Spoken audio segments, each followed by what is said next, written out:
이 시간 우리 은혜 받을 하나님 말씀은 신약성경 요한복음 17장 1절부터 5절까지의 말씀입니다. 제가 가진 성경으로는 신약성경 176페이지 요한복음 17장 1절부터 5절까지 말씀을 우리 한 목소리 같이 읽도록 하겠습니다. 함께 읽습니다. 예수께서 이 말씀을 하시고 눈을 들어 하늘을 우러러 이르시되 아버지여 때가 이르렀사오니 아들을 영화롭게 하사 아들로 아버지를 영화롭게 하게 하옵소서. 아버지께서 아들에게 주신 모든 사람에게 영생을 주게 하시려고 만민을 다스리는 권세를 아들에게 주셨음이로소이다. 영생은 곧 유일하신 참 하나님과 그가 보내신 자 예수 그리스도를 아는 것이니이다. 아버지께서 내게 하라고 주신 일을 내가 이루어 아버지를 이 세상에서 영화롭게 하였사오니 아버지여 창세전에 내가 아버지와 함께 가졌던 영화로서 지금도 아버지와 함께 나를 영화롭게 하옵소서. 아멘. 함께 읽은 말씀을 가지고 삶의 평안을 누리는 법이라는 제목으로 함께 은혜를 나누길 원합니다. 세상은 편해졌고 살기 좋아졌는데 여러분 이 세상 속에서 평안한 삶을 누리고 계십니까? 현실은 평안한 삶 누리기 참 어려운 게 현실입니다. 그렇죠? 만약 요즘 우리의 삶이 평안을 누리지 못한다면 그 이유는 무엇 때문일까요? 예수님께서는 제자들이 환난 속에서 평안을 누리기를 바라고 계셨습니다. 그래서 요한복음 16장 33절 말씀에 이것을 너희에게 이르는 것은 너희로 내 안에 평안을 누리게 하려 함이라. 세상에서는 너희가 환난을 당하나 담대하라. 내가 세상을 이기었노라. 아멘. 우리 주님이 원하셨던 것은 바로 그 제자들이 주님 안에서 평안을 누리길 원하셨던 것이죠. 그런데 제자들 마음의 평안이 왜 깨졌을까요? 예수님이 떠나가신다고 하니까, 자기들이 믿고 의지했던 분이 떠나가신다고 하니까 평안이 깨집니다. 우리의 삶에 평안이 깨지는 이유는 무엇입니까? 여러 가지 문제들, 그리고 병든 몸, 또 이런저런 사고들, 이런 것들로 인해서 평안이 없고 염려만 있다면, 근심 걱정이 끊임없이 우리를 떠나지 않는다면 오늘 주님이 우리에게 하시는 말씀에 귀를 기울이길 원합니다. 먼저 17장 1절 말씀 한번 같이 다시 한번 읽어봅니다. 시작. 예수께서 이 말씀을 하시고 눈을 들어 하늘을 우러러 이르시되 아버지여 때가 이르렀사오니 아들을 영화롭게 하사 아들로 아버지를 영화롭게 하게 하옵소서. 아멘. 우리 주님은 중요한 사역을 앞두고 계실 때마다 항상 기도하셨습니다. 어떤 일을 하시든지. 오늘 이 말씀 가운데도 지금 주님이 기도하시는 모습인데 제자들을 위해서 중보기도 하십니다. 17장 6절부터 26절까지 반복적으로 등장하는 단어가 있는데 바로 그들이라는 단어입니다. 그들은 누굽니까? 바로 제자들입니다. 예수님께서 그 제자들을 위해서 계속 기도하십니다. 그 기도의 목적이 무엇입니까? 그 제자들의 평안을 위해서. 그죠? 환난과 고통을 당하지만 그 주님이 주시는 평안을 누릴 수 있도록 주님께서 기도하셨던 것입니다. 그렇다면 세상이 주지 못하고 오직 주님만이 주시는 그 영역 간의 평안을 우리가 찾고 누리려면 어떻게 해야 할까요? 첫 번째, 평안한 삶의 시작은 바로 예수님의 십자가로부터 시작되어집니다. 우리 17장 1절 말씀 다시 보시면 예수께서 이 말씀을 하시고 눈을 들어 하늘을 우러러 이르시되 아버지여 때가 이르렀사오니, 때가 이르렀사오니 라고 말씀하셨는데 이전까지는 아직이라고 말씀하십니다. 아직 이르지 않았다. 그래서 요한복음 7장 6절에 예수께서 이르시되 내 때는 아직 이르지 아니하였거니와 너희 때는 늘 준비되어 있느니라. 또 7장 30절 말씀에 그들이 예수를 잡고자 하나 손을 대는 자가 없으니 이는 그의 때가 아직 이르지 아니하였음이라. 그리고 요한복음 8장 20절에 이 말씀은 성전에서 가르치실 때 헌금함 앞에서 하셨으나 잡는 사람이 없으니 이는 그의 때가 아직 이르지 아니하였음이라. 그 전까지는 계속 아직이라고 말씀하셨습니다. 그런데 주님은 당신의 때가 서서히 다가옴을 깨달아 알게 됐습니다. 그래서 요한복음 12장 23절에 예수께서 대답하여 이르시되 인자의 영광을 얻을 때가 왔도다. 그리고 12장 27절에 지금 내 마음이 괴로우니 무슨 말을 하리요? 아버지와 나를 구원하여 이때를 면하게 하여 주옵소서. 그러나 내가 이를 위하여 이때에 왔나이다. 이제 주님이 점점 자신의 때가 가까움을 알게 되셨던 것이죠. 예수님께서는 그때의 고통을 아셨습니다. 십자가의 고통을 아신 거죠. 광야에서 40일 금식하셨을 때 그것을 고통이라고 말씀하지 않으셨습니다. 그러나 그 십자가의 고통은 피하기를 원하셨습니다. 그래서 아버지 할 수 있거든 이 잔을 내게서 물리쳐달라고 기도하시죠. 이 주님의 고통과 공포를 우리는 알 수 있습니다. 왜요? 예수님께서 이 땅 가운데 오셨을 때 부처님 이름이 예수님이고 원래 하나님이신 그분이 이 땅 가운데 사람의 몸을 입고 오셨는데 똑같이 우리와 동일하게 감각과 감정을 느끼시는 분입니다. 그러니까 십자가의 그 고통, 그 치욕, 그 모든 것을 다 느끼고 그것을 아셨기에 그것을 할 수 있거든 물리쳐달라고 아버지께 간구하셨던 것이죠. 그럼에도 불구하고 왜 예수님은 십자가를 지고 가셨을까요? 그것은 바로 첫 번째, 세상이 주지 못하는 평안을 주시기 위해서입니다. 요한복음 14장 27절 말씀에 평안을 너에게 끼치노니 곧 나의 평안을 너에게 주노라. 내가 너에게 주는 것은 세상이 주는 것과 같지 아니하느니 너희는 마음에 근심하지도 말고 두려워하지도 말라. 아멘. 세상이 주지 못하는 평안을 우리에게 주시기 위해서 주님이 십자가를 지셨다는 것입니다. 또 왜 십자가를 지셨느냐? 바로 우리에게 충만한 기쁨을 주시기 위해서입니다. 요한복음 17장 11절에 13절 말씀에 나는 세상에 더 있지 아니하오나 그들은 세상에 있사옵고 나는 아버지께로 가옵나니 거룩하신 아버지여 내게 주신 아버지의 이름으로 그들을 보전하사 우리와 같이 그들도 하나가 되게 하옵소서. 내가 그들과 함께 있을 때 내게 주신 아버지의 이름으로 그들을 보전하고 지켰나이다. 그 중에 하나도 멸망하지 않고 다만 멸망의 자식뿐이오니 이는 성경을 응하게 함이니이다. 지금 내가 아버지께로 가오니 내가 세상에서 이 말을 하옵는 것은 같이 있습니다. 그들로 내 기쁨을 그들 안에 충만히 가지게 하려 함이니이다. 아멘. 왜 주님 십자가 지셨다고요? 우리로 하여금 그 주님의 기쁨을 우리 안에 충만히 누리게 하시기 위하여서 십자가를 지셨다는 것입니다. 여러분 살아가시면서 그 인생의 무거운 짐으로 인해 피곤함을 느끼고 계십니까? 또 목마름을 느끼고 계십니까? 그 피곤함과 목마름 어떻게 해결할 수 있을까요? 무엇으로 해결할 수 있을까요? 어디서 해결할 수 있을까요? 세상의 것은 우리의 무거운 짐과 영원한 목마름을 해결해 줄 수 없습니다. 또한 세상은 우리에게 참된 기쁨과 안식을, 평안을 우리에게 줄 수 없습니다. 우리 주님은 이렇게 말씀하셨습니다. 뭐라고 말씀하십니까? 수고하고 무거운 짐진 자들아 다 내게로 오라 내가 너희를 쉬게 하리라. 아멘. 또 뭐라고 말씀하십니까? 누구든지 목마르거든 내게로 와서 마시라. 나를 믿는 자는 성경의 이름과 같이 그 배에서 생수의 강이 흘러나리라. 아멘. 오직 예수님 안에서만이 참된 평안과 참 기쁨과 참 안식과 우리의 가람을 해결받을 수 있습니다. 두 번째로 평안을 얻는 것은 예수님을 알아야 가능하다는 것입니다. 우리 요한복음 17장 3절 말씀 우리 한번 같이 한번 읽습니다. 시작. 영생은 곧 유일하신 참 하나님과 그가 보내신 자 예수 그리스도를 아는 것이니이다. 아멘. 자, 예수님 안에 있으면 다 평화를 얻을까요? 어떤 사람이 이렇게 고백합니다. 그렇지 않다고. 내가 믿은 지 참 오래됐는데 지금도 믿고 있는데 내 삶에 평안이 없다고. 왜 그럴까요? 오늘 본문의 말씀 가운데 가장 중요한 단어는 바로 그리스도를 아는 것입니다. 3절 말씀에 그리스도를 아는 것. 그리스도를 알아야 영생을 얻을 수 있고 그리스도를 알아야 평안을 우리가 얻을 수 있기 때문입니다. 그러면 그리스도를 아는 것, 이것을 이해하기 위해서는 그냥 아는 것이 아니라는 것을 우리는 알아야 합니다. 아는 것이 아니라는 것을 알아야, 말이 뭔 말인지.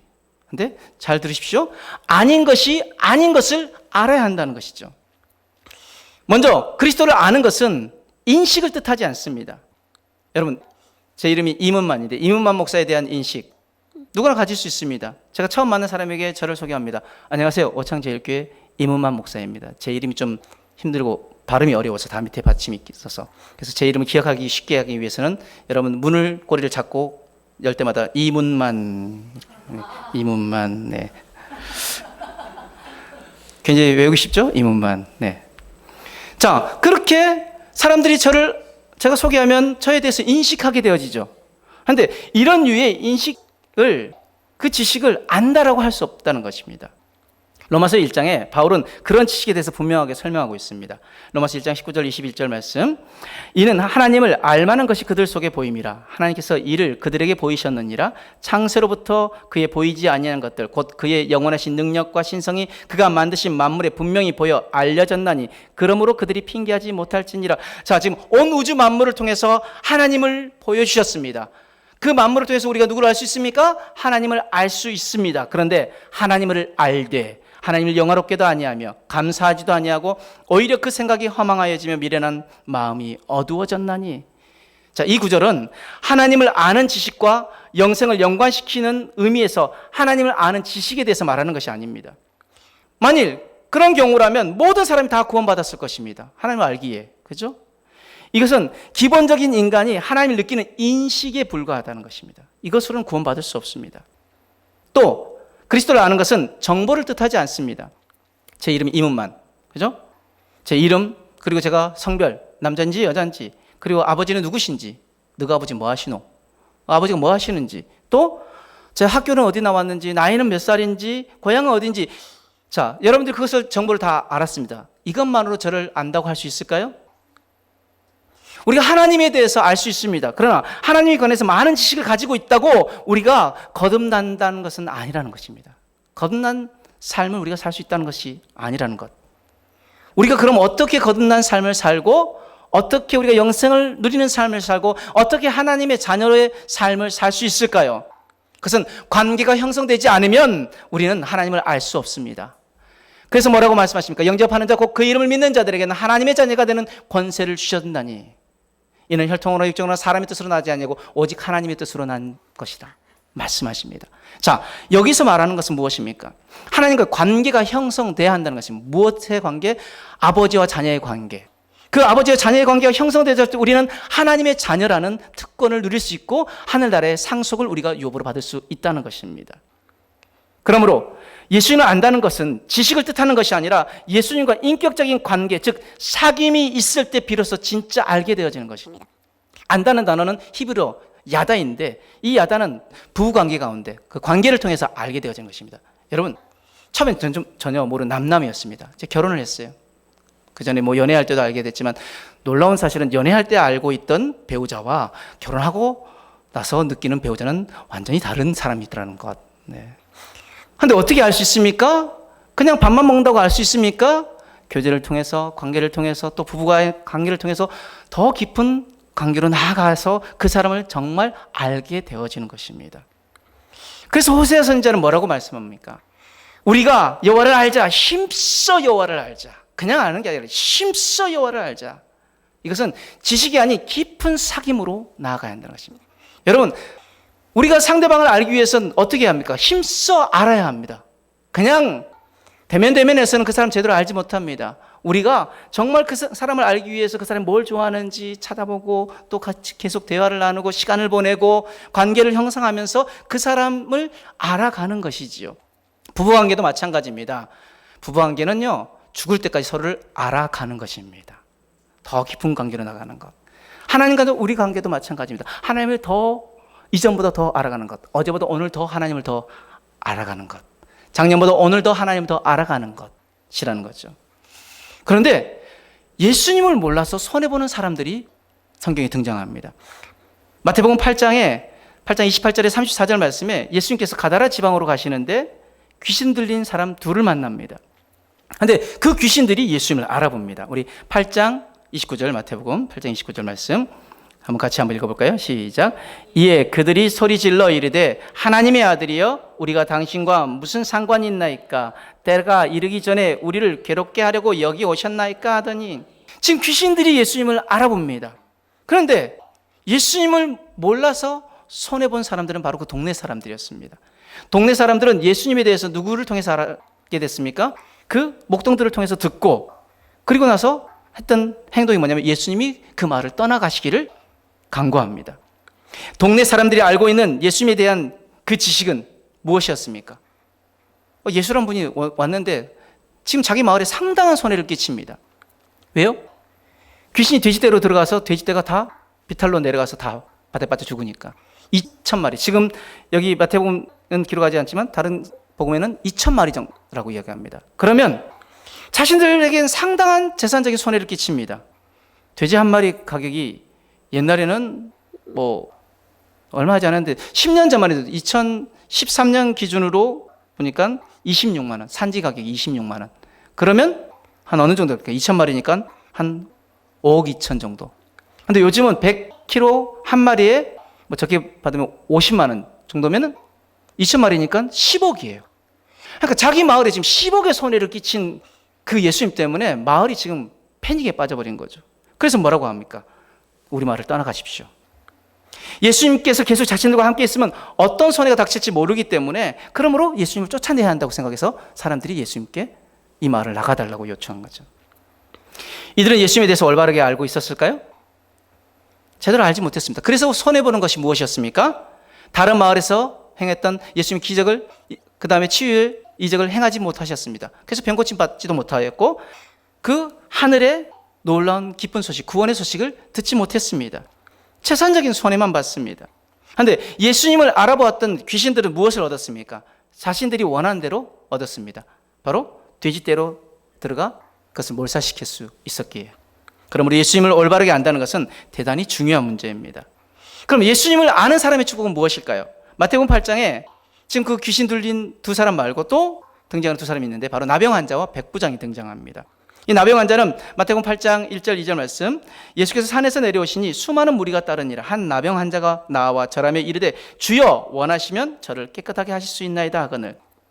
허다한 무리가 쫓았지만 예수님을 안 사람은 나병 환자뿐이었습니다. 그래서 그 2절에 주여 원하시면, 이 말은 무엇입니까? 지금 나병 환자는 예수님이 어떤 분인 줄 알았다는 것입니다. 예수님이 어떤 분인지 알았기에 자기를 고치실 수 있는 분이 바로 이분밖에 없다는 것을 알았기에 주여 원하시면이라고 주님께 요청하는 것입니다. 이 나병 환자는 그 주님을 알므로 병을 고침받습니다. 또 한 사람 등장합니다. 백부장이 등장합니다. 백부장이 8장 8절 9절 말씀에 백부장이 대답하여 이르되 주여 내 집에 들어오는 것을 나는 감당하지 못하겠사오니 다만 말씀으로만 하옵소서. 그러면 내 하인이 낫겠사옵나이다. 나도 남의 수하에 있는 사람이요 내 아래에도 군사가 있으니 이더러 가라 하면 가고 저더러 오라 하면 오고 내 정도로 이것을 하라 하면 하나이다. 예수께서 들으시고 놀랍게 여겨 다른 자들에게 이르시되 내가 진실로 너에게 이르노니 이스라엘 중 아무에게서도 이만한 믿음을 보지 못하였노라. 지금 가버나움에 많은 사람들이 있었지만 예수님을 안 사람은 백부장뿐이었습니다. 그래서 백부장이 뭐라고 고백합니까? 8절에 다만 말씀으로만 하옵소서. 예수님이 어떤 분이신 줄 알았기에 다만 말씀으로만 하셔도 내 하인이 낫겠습니다. 이 믿음을 통하여서 그 하인이 낫게 되어집니다. 이들의 특징은 무엇입니까? 예수님을 알았다는 것입니다. 그들은 그들의 삶이나 종교, 태도, 도덕, 가정생활, 친구 관계 속에서 예수님을 알기 대단히 어려운 상태였습니다. 나병 환자, 마을에 거할 수 없었습니다. 왜요? 경기된 삶을 살았습니다. 부정하여졌기 때문에. 그래서 사람들과 함께 살아갈 수 없었습니다. 율법적으로. 또 지금 이 백부장, 로마의 군 장교입니다. 지금 신분과 사는 곳이 달랐습니다. 그런데 어떻게 예수님에 대해서 이렇게 잘 알게 되어졌을까요? 그것은 바로 그들이 관심을 가지고 있었기 때문에. 필요 때문에 관심을 가집니다. 그리고 관찰을 합니다. 필요를 해결하실 분이 누구일까를 찾습니다. 그리고 도우심 받습니다. 성령의 도우심으로 예수님을 알게 되어집니다. 그리고 그 예수님을 알므로 그들의 삶의 문제가 해결되어지는 놀라운 은혜를 누리게 되어집니다. 위대한 사람들은 모두 하나님과 예수님을 잘 아는 사람들이었습니다. 즉 깊은 사귐이 있었던 사람들이었습니다. 아브라함과 모세, 하나님 뭐라고 말씀하십니까? 모세는 내 친구라고 이야기하고 하나님과 대면했던 사람들이며, 또 다윗은요 하나님 목자가 되어주셨던 분입니다. 그래서 다윗이 뭐라고 고백합니까? 여호와는 나의 목자시니 내게 부족함이 없으리로다. 아멘. 내 삶에 부족함이 없는 이유는 하나님 나의 목자가 되시기 때문입니다. 즉 다윗과 하나님과의 관계는 깊은 목자와 양의 관계였다는 것이죠. 바울, 베드로, 요한 이들은 다 주님을 알고 주님과 깊은 사귐이 있었던 사람들입니다. 하나님을 제대로 알면 하나님과 사귀고 동행하는 사람의 인생이 평안합니다. 그 평안이 깨질 수 없습니다. 하나님으로부터 보내심을 받은 자의 삶 속에 평안이 없어질 수 없습니다. 하나님께서 권능과 위엄과 이적을 행하게 하는 사람의 삶 속에서 평안은 사라질 수 없습니다. 여러분 이런 삶을 살기를 원하십니까? 우리가 주님 만나서 구원함을 받았습니다. 우리에게는 이미 주님께서 모습을 드러내시고 우리와 함께 해주십니다. 그러므로 지금 우리에게 필요한 것은 이런 주님을 더 자세히 알아가는 것입니다. 그렇다면 하나님을 알기 위해서 우리가 무엇을 해야 합니까? 바로 성경을 통해서 우리는 하나님을 알 수 있습니다. 하나님은 자신의 모든 것을 이 성경 말씀에 기록해 놓으셨기 때문입니다. 성경을 통해서 하나님과 온전한 사귐으로 나아갈 수 있습니다. 여러분 성경 하나님의 말씀을 믿습니까? 그러므로 하나님을 알기 위해서 우리는 무엇을 해야 합니까? 성경을 읽어야 합니다. 마음의 평화가 없을 때 아무것도 할 수 없을 만큼 정말 탈진해 있을 때 그때가 바로 성경을 볼 때입니다. 성경을 보시길 바랍니다. 하나님을 알게 될 것입니다. 그러면 여러분 삶 속에 평안을 얻게 되어질 것입니다. 복 있는 사람을 시편에 뭐라고 얘기합니까? 죄인의 길에 서지 아니하고 오만한 자리에 자리에 앉지 아니하고 오직 여호와의 율법을 즐거워하여 그의 율법을 주야로 묵상하는 자로다. 그러면 그 주의 율법을 주야로 묵상하는 자는 어떤 복을 받아 누립니까? 저는 시냇가에 심은 나무가 철을 따라 열매를 맺으며 그 잎사귀가 마르지 아니함 같이 그가 하는 모든 일이 다 형통하리로다. 아멘. 하나님의 말씀을 우리가 읽고 묵상하고 그 말씀을 지켜 행하며 살아갈 때 하나님 우리의 삶에 형통함의 복을, 평안을 허락하신 줄 믿으시기 바랍니다. 말씀의 결론으로 삶의 평안을 누리길 원한다면 말씀을 통해서 주님 바라보시길 바랍니다. 우리 인생의 문제의 해답은 오직 주님이십니다. 말씀을 통해 주님을 바로 알면 주님을 온전히 바라보게 되고 주님을 바라보면 문제가 해결되고 문제가 해결되면 삶의 평안을 누릴 수 있습니다. 나아가 주님을 알고 주님을 바라보고 주님을 찾는 자는 그 기도의 응답을 누릴 수 있습니다. 요한복음 16장 24절 말씀에 지금까지 너희가 내 이름으로 아무것도 구하지 아니하였으나 구하라 그리하면 받으리니 너희 기쁨이 충만하리라. 아멘. 구하라 그리하면 받으리니 너희 기쁨이 충만하리라. 우리의 삶의 기쁨은 기도의 응답을 누리고 우리를 향한 하나님의 사랑을 알고 인도하심을 누리고 간증하는 것입니다. 왜요? 기도는 나의 삶 속에서 하나님의 구체적인 역사를 경험하게 만드는 것이기 때문입니다. 기도하면 살아계신 하나님을 경험하며 기도의 응답을 통해 삶의 기쁨과 평안을 누릴 수 있게 되어집니다. 예수님을 알기에 예수님의 이름으로 구한 것에 대한 응답을 얻는 삶은 살아계셔서 역사하시는 하나님을 매일의 삶 속에 경험하는 삶입니다. 나의 사소한 것까지 하나님과 상의하며 하루하루 살아가는 삶은 매 순간 하나님의 존재가 느껴지며 그분의 손길을 느끼는 삶이며 이런 삶에는 실패란 있을 수 없습니다. 이런 삶에 참 기쁨과 참 평안이 있습니다. 그러므로 우리는 이렇게 결단하기를 원합니다. 첫 번째, 말씀을 통해 하나님을 알아가겠습니다. 알아감으로 살아 역사하시는 하나님을 삶 속에서 경험하고 간증하겠습니다는 결단이 있기를 원하고, 두 번째 결단은 기도로 하나님과 사귀고 동행하는 삶을 살겠습니다. 이 결단이 있기를 원합니다. 사소한 것까지 묻고 나아감으로 하나님의 인도하심을 구하겠습니다. 우리가 하나님을 알아가기를 원합니다. 더 깊이 알아가기를 원합니다. 그래야 하나님 주시는 놀라운 참 평안을 누리는 저와 여러분들의 삶이 되어지길 주님으로 축복합니다. 아멘.